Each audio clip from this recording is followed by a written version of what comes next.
देश की सरहद पर हो, आसमान में या समंदर के विस्तार में, बर्फीली चोटियों पर हो या घने जंगलों में, राष्ट्र रक्षा में जुटे हर वीर बेटे बेटी,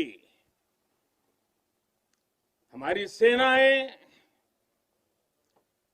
बीएसएफ, आईटीबीपी,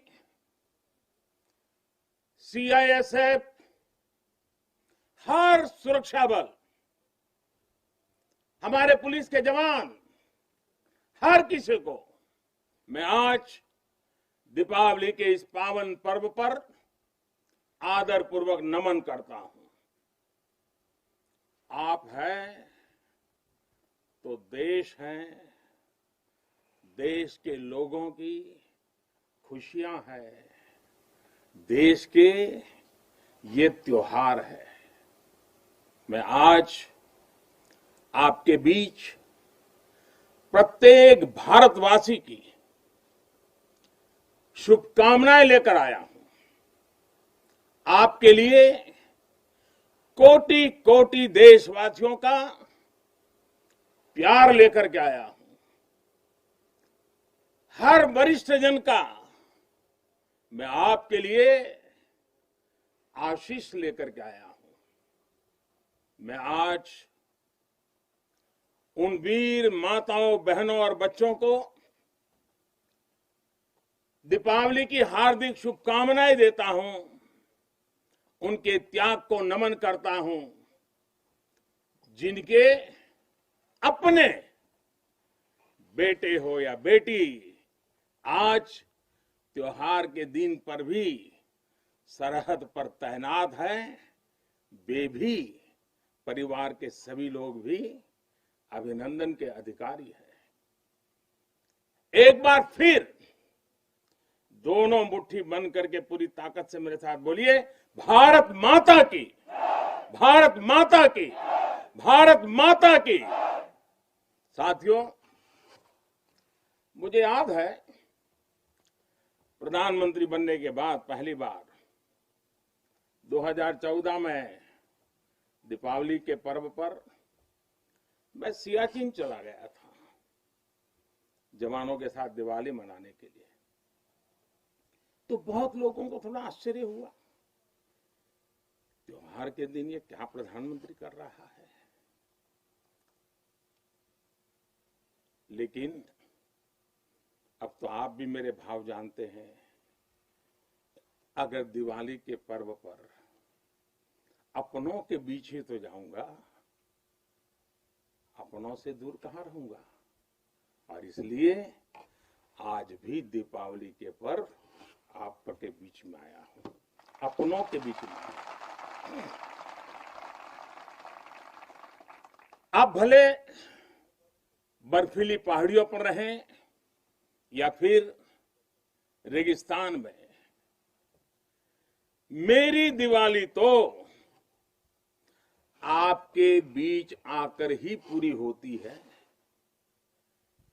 आपके चेहरों की रौनक देखता हूं, आपके चेहरे की खुशियां देखता हूं, तो मुझे भी अनेक गुना खुशी हो जाती है, मेरी खुशी बढ़ जाती है। इसी खुशी के लिए, देशवासियों के उल्लास को आप तक पहुंचाने के लिए आज मैं फिर एक बार इस रेगिस्तान में आपके बीच में आया हूं। और एक बात आपके लिए, मैं त्योहार का दिन है तो थोड़ी सी मिठाई भी लेके आया हूं। लेकिन ये सिर्फ देश का प्रधानमंत्री मिठाई लेके नहीं आया है। ये मेरी ही नहीं, ये सभी देशवासियों के प्रेम और अपनेपन का स्वाद भी उसके साथ लेकर के आया हूं। इन मिठाइयों में आप देश की हर मां के हाथ की मिठास अनुभव कर सकते हैं। इस मिठाई में आप हर भाई बहन और पिता के आशीर्वाद को महसूस कर सकते हैं और इसलिए मैं आपके बीच अकेला नहीं आता। मैं अपने साथ देश का आपके प्रति प्रेम, आपके प्रति स्नेह और आपके लिए आशीर्वाद भी साथ लेकर के आता हूं। और साथियों, आज यहां लोंगेवाला की एक्सपोज पर तो देश भर की नजरें भी आप पर है। मां भारती के लाडलों, मेरी इन बेटियां, मेरे देश की गौरव देने वाली बेटियां जो मेरे सामने बैठी हैं, उन पर देश की नजर है। मुझे लगता है कि देश की सरहद पर अगर किसी एक पोस्ट का नाम देश के सबसे ज्यादा लोगों को याद होगा, अनेक पीढ़ियों को याद होगा, तो उस पोस्ट का नाम है लोंगेवाला पोस्ट। हर किसी की जुबान पर है। एक ऐसी पोस्ट जहां गर्मियों में तापमान 50 डिग्री को छूता है, तो सर्दियों में शून्य से नीचे चला जाता है। और मई जून में ये बालू जिस प्रकार से आती हैं, एक दूसरे का चेहरा भी नहीं देख पाते। इस पोस्ट पर आपके साथियों ने शौर्य की एक ऐसी गाथा लिख दी है जो आज भी हर भारतीय के दिल को जोश से भर देती है। लोंगेवाला का नाम लेते ही हृदय की गहराई से, मन मंदिर से यही प्रकट होता है, जो बोले सो निहाल, सत श्री अकाल। ये जयकारा कानों में गूंजने लगता है। साथियों, जब भी सैन्य कुशलता के इतिहास के बारे में लिखा पढ़ा जाएगा, जब सैन्य पराक्रम की चर्चा होगी, तो बैटल ऑफ लोंगेवाला को जरूर याद किया जाएगा। ये वो समय था जब पाकिस्तान की सेना बांग्लादेश के निर्दोष नागरिकों पर अत्याचार कर रही थी, जुल्म कर रही थी, नरसंहार कर रही थी। बहन बेटियों पर अमानवीय जुल्म हो रहे थे और पाकिस्तान की सेना के लोग कर रहे थे। इन हरकतों से पाकिस्तान का घृणित चेहरा उजागर हो रहा था, भयंकर रूप दुनिया के सामने पाकिस्तान का प्रकट हो रहा था। इन सब से दुनिया का ध्यान हटाने के लिए पाकिस्तान ने हमारे देश की पश्चिमी सीमाओं पर मोर्चा खोल दिया। पाकिस्तान को लगता था कि भारत की पश्चिम सीमा पर मोर्चा खोल दूंगा, दुनिया में भारत ने ये कर दिया, भारत के वो कर दिया करके रोता रहूंगा और बांग्लादेश के सारे पाप उनके छिप जाएंगे।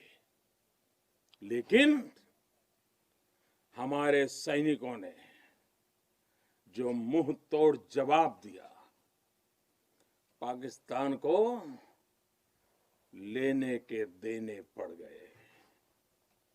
साथियों, यहां इस पोस्ट पर दिखाए गए पराक्रम की गूंज, इस गूंज ने दुश्मन का हौसला तोड़ दिया था।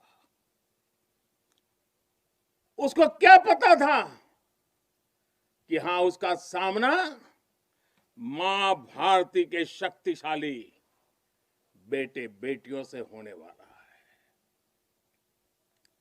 मेजर कुलदीप सिंह चांदपुरी के नेतृत्व में भारतीय वीरों ने टैंकों से लैस दुश्मन के सैनिकों को धूल चटा दी। उनके मंसूबों को नेस्त नाबूद कर दिया। कभी कभी मुझे लगता है कि कुलदीप जी के माता पिता ने उनका नाम कुलदीप भले रखा था, उनको लगा होगा ये कुल का दीपक है, लेकिन वो कुलदीप जी ने अपने पराक्रम से उस नाम को ऐसे सार्थक कर दिया कि वे सिर्फ कुलदीप नहीं, वे राष्ट्रदीप बन गए।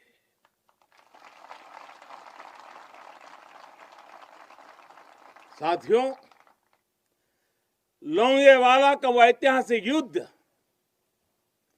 भारतीय सैन्य बल के शौर्य का प्रतीक तो है ही।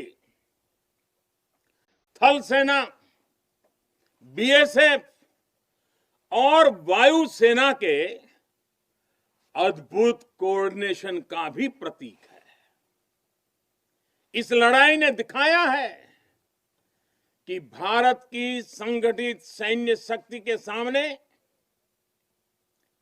चाहे कोई भी आ जाए, वो किसी भी सूरत में टिक नहीं पाएगा। अब जब सन 71 में हुए युद्ध के लोंगेवाला में हुई लड़ाई के 50 वर्ष होने जा रहे हैं। कुछ ही सप्ताह में हम इसके 50 वर्ष इस गौरवपूर्ण स्वर्णिम पृष्ठ को हम मनाने वाले हैं। और इसलिए आज मेरा मन यहां आने को कर गया है। तो पूरा देश अपने उन वीरों की विजय गाथाएं सुनकर वो गौरवान्वित होगा, उसका हौसला बुलंद होगा। नई पीढ़ियां और आने वाली पीढ़ियां इस पराक्रम के साथ प्रेरणा भी लेने के लिए ये अवसर उनके जीवन का एक बहुत बड़ा महत्वपूर्ण बनने वाला है। ऐसे ही वीर सपूतों के लिए राजस्थान की भूमि के ही एक कवि नारायण सिंह भाटी ने लिखा है, और यहीं की बोलचाल की भाषा में लिखा है। उन्होंने लिखा है, इन जैसे घर इन जैसे गगन, इन जैसे घर इन जैसे गगन, इन जैसे सह इतिहास, इन जैसी सह पीढ़ियां, पाची तणे प्रकाश, प्राची तणे प्रकाश। यानी अपने वीर सपूतों के बलिदानों पर ये धरती गर्व करती है, आसमान गर्व करता है और संपूर्ण इतिहास गर्व करता है।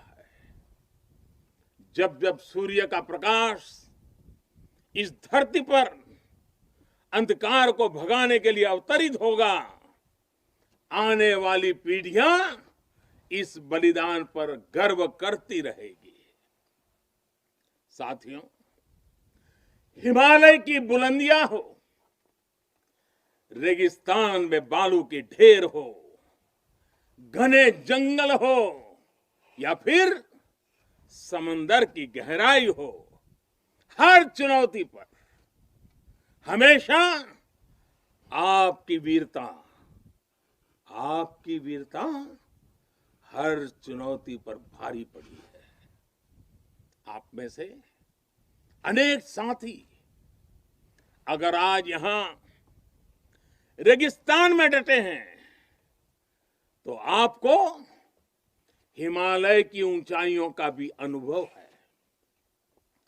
स्थिति परिस्थिति कोई भी हो, आपका पराक्रम, आपका शौर्य अतुलनीय है।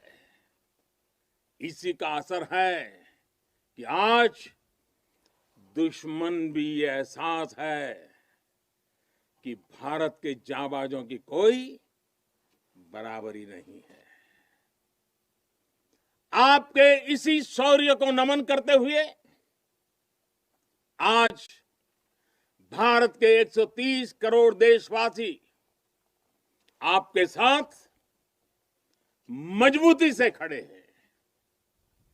आज हर भारतवासी को अपने सैनिकों की ताकत और शौर्य पर गर्व है। उन्हें आपकी अजेयता पर, आपके अपराजेयता पर गर्व है। दुनिया की कोई भी ताकत हमारे वीर जवानों को देश की सीमा की सुरक्षा करने से न रोक सकता है, न टोक भी सकता है। साथियों, दुनिया का इतिहास हमें ये बताता है कि केवल वही राष्ट्र सुरक्षित रहे हैं, वही राष्ट्र आगे बढ़े हैं जिनके भीतर आक्रांताओं का मुकाबला करने की क्षमता थी। अगर आज का दृश्य देखें, भले ही इंटरनेशनल कोऑपरेशन कितना ही आगे क्यों न आ गया हो, समीकरण कितने ही बदल क्यों न गए हो, लेकिन हम कभी नहीं भूल सकते कि सतर्कता ही सुरक्षा की राह है। सजगता ही सुख चैन का संबल है। सामर्थ्य ही विजय का विश्वास है।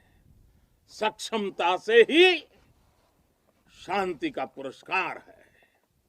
भारत आज सुरक्षित है क्योंकि भारत के पास अपनी सुरक्षा करने की शक्ति है। भारत के पास आप जैसे वीर बेटे बेटियां हैं। साथियों, जब भी जरूरत पड़ी है, भारत ने दुनिया को दिखाया है कि उसके पास ताकत भी है और सही जवाब देने की राजनीतिक इच्छा शक्ति भी है। हमारी सैन्य ताकत, उसने आज हमारे नेगोशिएटिंग पावर को भी अनेक गुना बढ़ा दिया है। उनके पराक्रम से बढ़ा है, उनकी संकल्प शक्ति से बढ़ा है। आज भारत आतंकियों को, आतंक के आकाओं को घर में घुस करके मारता है। आज दुनिया ये जान रही है, समझ रही है कि ये देश अपने हितों से किसी भी कीमत पर रत्ती भर भी समझौता करने वाला नहीं है। भारत का ये रुतबा, ये कद आपकी शक्ति और आपके पराक्रम के कारण ही है।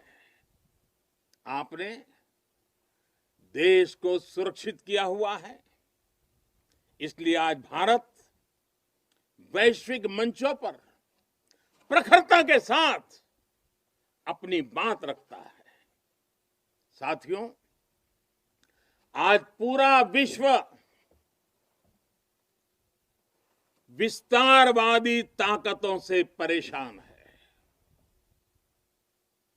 विस्तारवाद एक तरह से मानसिक विकृति है और 18वीं शताब्दी की सोच को दर्शाता है। इस सोच के खिलाफ भी भारत प्रखर आवाज बन रहा है। साथियों, आज भारत बहुत तेजी के साथ अपने डिफेंस सेक्टर को आत्मनिर्भर बनाने की तरफ बहुत तेजी से कदम उठा रहा है, आगे बढ़ रहा है। हाल ही में हमारी सेनाओं ने निर्णय लिया है कि वो 100 से ज्यादा अलग अलग प्रकार की जो आवश्यकताएं, खासकर हथियार और साजो सामान, उसको अब विदेशों से नहीं लेंगे, भारत में उत्पाद की हुई चीजें ही लेंगे। यही का उत्पाद और उसके लिए जो आवश्यक होगा करेंगे। ये निर्णय छोटा नहीं है। इसके लिए सीने में बहुत बड़ा दम लगता है, अपने जवानों पर विश्वास लगता है। मैं आज इस मौके पर और त्याग और तपस्या की एक महत्वपूर्ण भूमि से मैं अपनी सेनाओं को उनके इस महत्वपूर्ण फैसले के लिए बहुत बहुत बधाई देता हूं। ये निर्णय छोटा नहीं, मैं जानता हूं। फैसला सेना ने लिया, आत्मनिर्भर भारत का एक बहुत बड़ा हौसला बढ़ाने वाला निर्णय लिया। लेकिन सेना के इस फैसले से देशवासियों में भी, 130 करोड़ देशवासियों में ऐसा मैसेज चला गया, सब दूर चला गया। और वो मैसेज क्या गया? लोकल के लिए वोकल होने का। सेना के एक निर्णय ने 130 करोड़ देशवासियों को लोकल के लिए वोकल होने की प्रेरणा दी। मैं आज देश के नौजवानों से, देश की सेनाओं से, सुरक्षा बलों से, पैरामेडिकल फोर्सेस से एक के बाद एक इस प्रकार निर्णयों के अनुकूल भारत में भी मेरे देश के युवा ऐसी ऐसी चीजों का निर्माण करेंगे, ऐसी ऐसी चीजें बना करके लाएंगे। हमारे सेना के जवानों की, हमारे सुरक्षा बल के जवानों की ताकत भी बढ़ेगी। हाल के दिनों में अनेक स्टार्टअप्स सेनाओं की जरूरतों को पूरा करने के लिए आगे आए हैं। डिफेंस सेक्टर में नौजवानों के नए स्टार्टअप्स देश को आत्मनिर्भरता के मामले में और तेजी से आगे ले जाएंगे।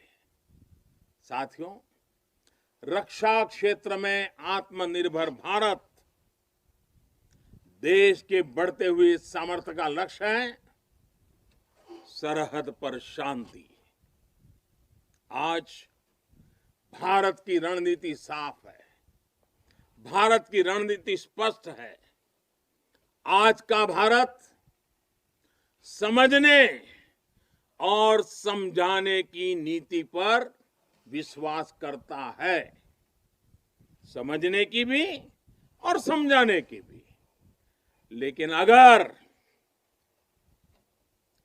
अगर हमें आजमाने की कोशिश की, फिर तो जवाब भी उतना ही प्रचंड मिलेगा। साथियों, देश की अखंडता देशवासियों की एकता पर निर्भर करती है। शांति, एकता, सद्भावना देश के भीतर देश की अखंडता को ऊर्जा देती है।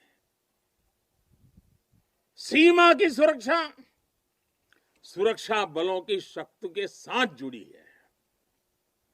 सीमा पर हमारे जाबाजों का हौसला बुलंद रहे, उनका मनोबल आसमान से भी ऊंचा रहे, इसलिए उनकी हर आवश्यकता, हर जरूरत आज देश की सर्वोच्च प्राथमिकताओं में है। उनके परिवार की देखभाल ये देश का दायित्व है। बीते समय में सैनिकों के बच्चों की शिक्षा और रोजगार को लेकर भी अनेक फैसले लिए गए हैं। पिछले वर्ष जब मैंने दूसरी बार शपथ ली थी, मेरा पहला फैसला ही शहीदों के बच्चों की शिक्षा से जुड़ा हुआ था। इसके तहत नेशनल डिफेंस फंड के अंतर्गत मिलने वाली स्कॉलरशिप को बढ़ाया गया है। साथियों, सुविधा के साथ साथ वीरों के सम्मान के लिए भी देश में अभूतपूर्व प्रयास चल रहे हैं। नेशनल वॉर मेमोरियल, राष्ट्रीय समर स्मारक, या फिर नेशनल पुलिस मेमोरियल हो, ये दोनों स्मारक देश के शौर्य के सर्वोच्च प्रतीक बनकर देशवासियों को, हमारी नई पीढ़ी को प्रेरित कर रहे हैं। साथियों, मुश्किल चुनौतियों के बीच आपका व्यवहार, आपका टीम वर्क देश को हर मोर्चे पर इसी जज्बे के साथ लड़ने की सीख देता है। आज देश इसी भावना से कोरोना जैसी महामारी के खिलाफ भी जंग लड़ रहा है। देश के हजारों डॉक्टर्स, नर्सिस, हेल्पर्स और सपोर्ट स्टाफ दिन रात बिना रुके, बिना थके काम कर रहे हैं। देशवासी भी इस जंग को फ्रंट लाइन वॉरियर्स की तरह लड़ रहे हैं। इतने महीनों से हमारे देशवासी पूरे अनुशासन का पालन कर रहे हैं, मास्क जैसी सावधानियों का पालन कर रहे हैं और अपने और अपनों के जीवन की भी रक्षा कर रहे हैं। लेकिन हमें ये भी एहसास है कि अगर हमें मास्क पहनने में ही इतनी तकलीफ होती है, तो आपके लिए ये सुरक्षा जैकेट्स, न जाने आपके शरीर पर कितनी चीजें आपको लादनी पड़ती हैं। इतना सब कुछ पहनना कितना कठिन होता होगा। आपके इस त्याग से देश अनुशासन भी सीख रहा है और सेवा धर्म का पालन भी कर रहा है। साथियों, सीमा पर रहकर आप जो त्याग करते हैं, तपस्या करते हैं, वो देश में एक विश्वास का वातावरण बनाता है। हर हिंदुस्तानी के अंदर एक नया कॉन्फिडेंस लेवल आता है। ये विश्वास होता है कि मिलकर बड़ी से बड़ी चुनौती का मुकाबला किया जा सकता है। आपसे मिली इसी प्रेरणा से देश महामारी के इस कठिन समय में अपने हर नागरिक के जीवन की रक्षा में जुटा हुआ है। इतने महीनों से देश अपने 80 करोड़ से ज्यादा नागरिकों के भोजन की व्यवस्था कर रहा है, लेकिन इसके साथ ही देश अर्थव्यवस्था को फिर से एक बार गति देने का भी पूरे हौसले से प्रयास कर रहा है। देशवासियों के इसी हौसले का परिणाम है कि आज कई सेक्टर्स में फिर से रिकॉर्ड रिकवरी और ग्रोथ दिख रहा है। ये अलग अलग प्रकार की सब लड़ाइयां, ये सब सफलताएं, इनका श्रेय सीमा पर डटे हमारे जवानों को जाता है, आपको जाता है। साथियों, हर बार, हर त्योहार में जब भी मैं आपके बीच आता हूं, जितना समय आप सबके बीच बिताता हूं, जितना आपके सुख दुख में शामिल होता हूं, राष्ट्र रक्षा का, राष्ट्र सेवा का मेरा संकल्प उतना ही मजबूत होता है।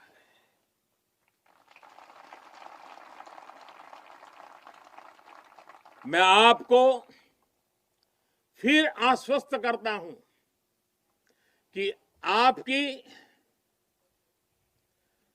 निश्चिंत होकर अपने कर्तव्य पथ पर डटे रहें। प्रत्येक देशवासी आपके साथ है। हां, आज के दिन मैं आपसे एक मित्र के रूप में, एक साथी के रूप में 3 बातों का आग्रह करूंगा और मुझे विश्वास है कि मेरा यह आग्रह आपके लिए भी हो सकता है संकल्प बन जाए। पहला, कुछ न कुछ नया इनोवेट करने की आदत को, नई तरीके से करने की आदत, नई चीज खोज करके करने की आदत, इसको जिंदगी का हिस्सा बनाइए। और मैंने देखा है कि इस प्रकार की जिंदगी गुजारने वाले हमारे जवान, उनकी क्रिएटिविटी देश के लिए बहुत कुछ नई चीजें ला सकती है। आप थोड़ा सा ध्यान दीजिए कुछ न कुछ इनोवेट करने का। देखिए हमारे सुरक्षा बलों को, क्योंकि आप अनुभव के आधार पर इनोवेट करते हैं, रोजमर्रा से जिस प्रकार से जूझते हैं उसमें से निकालते हैं, बहुत बड़ा लाभ होता है। दूसरा मेरा आग्रह है, और वो आप लोगों के लिए बहुत जरूरी है, आप हर हालत में योग को अपने जीवन का हिस्सा बनाए रखिए। और तीसरा, हम सब की अपनी अपनी मातृभाषा है। हम में से बहुत लोग हिंदी बोलते भी हैं, हम में से कुछ लोग अंग्रेजी भी बोलते हैं। इन सब से तो हमारा स्वाभाविक नाता रहता है। लेकिन जब ऐसा सामूहिक जीवन होता है, एक मेरे सामने लघु भारत बैठा हुआ है, देश के हर कोने के नौजवान बैठे हुए हैं, अलग अलग मातृभाषा के नौजवान बैठे हुए हैं, तब मैं आपसे एक और आग्रह करता हूं कि मातृभाषा वो जानते हैं, आप हिंदी जानते हैं, अंग्रेजी जानते हैं, क्यों ना अपने किसी एक साथी के पास से भारत की कोई एक और भाषा आप जरूर आत्मसात कीजिए, सीखिए। आप देखना वो आपकी एक बहुत बड़ी ताकत बन जाएगी। आप जरूर देखेंगे ये बातें आप में एक नई ऊर्जा का संचार करेगी। साथियों, जब तक आप है, आपका ये हौसला है, आपकी ये त्याग और तपस्या है, 130 करोड़ भारतवासियों का आत्मविश्वास कोई नहीं डिगा पाएगा। जब तक आप हैं, तब तक देश की दिवाली इसी तरह रोशन होती रहेगी।